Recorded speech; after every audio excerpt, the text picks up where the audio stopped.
Hello! I want you to play out a guessing game with me. In these upcoming 4 visuals, let's identify their expressions.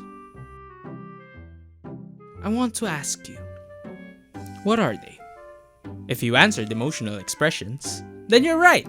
It's the skill that we've grown to learn and use, whether to express or to sense. It acts as a label of what people feel. It also serves as an emotional key on invoking, building, and enforcing relationships to the people around you. Whether it be for friendship or something more intimate, communicating emotions serves a great role in it. But what if you can't? What if emotions within others and within yourself has gone blurry? What if you can't distinguish whether you're feeling happy or sad? How can we judge our feelings and emotions if that itself is being restricted to being identified within us? Let's talk about alexithymia. In 1973, psychotherapists John Alexithymia and Peter Sefnios coined the term alexithymia. From the Greek words alexi, which means no speech, and thymos, which means heart or emotion, creates its meaning, no words for emotion. It is a personality construct that involves the difficulty of identifying and expressing one's feelings and emotion, as well as having the deficit on being aware of it. Because of that, they also find it hard to distinguish other people's emotions and experience difficulty in differentiating their own feelings and bodily sensations when emotionally aroused.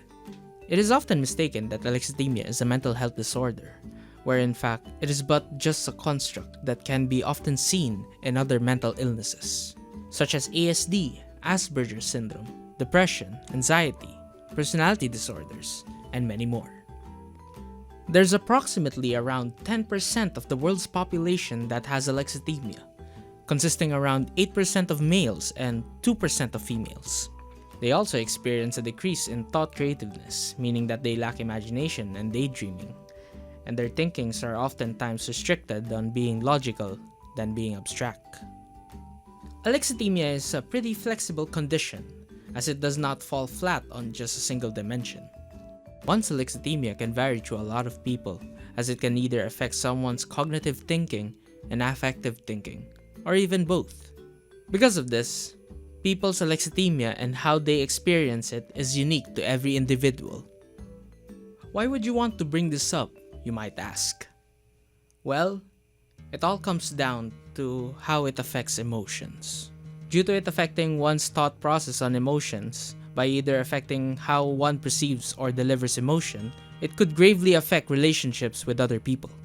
Emotion serves an important role in forging, building, and enforcing emotional bonds between people, as it strengthens intimacy, making an emotional connectedness towards one another. It might not be a mental health disorder, but it definitely does social consequences to a person with alexithymia. So how would I know if I have alexithymia or not? If you are curious to know if you have alexithymia or not, then I suggest that you take the Toronto Alexithymia Scale, also known as TAS-20.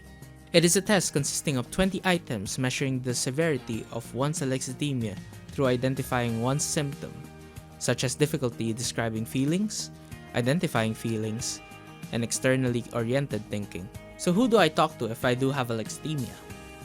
Well, the most suggested thing to do when dealing with alexithymia is to consult your counselor for guidance and advice. Although alexithymia might be a problem to some as it affects both parties in terms of socializing and enhancing relationships, if the person doesn't acknowledge that it is a problem, then we shouldn't force them the idea that it is a problem. If other people or you do see it as a problem, talk it out with them and prove a point. As long as there is respect and peace and being mindful to one another, it can be discussed and resolved peacefully.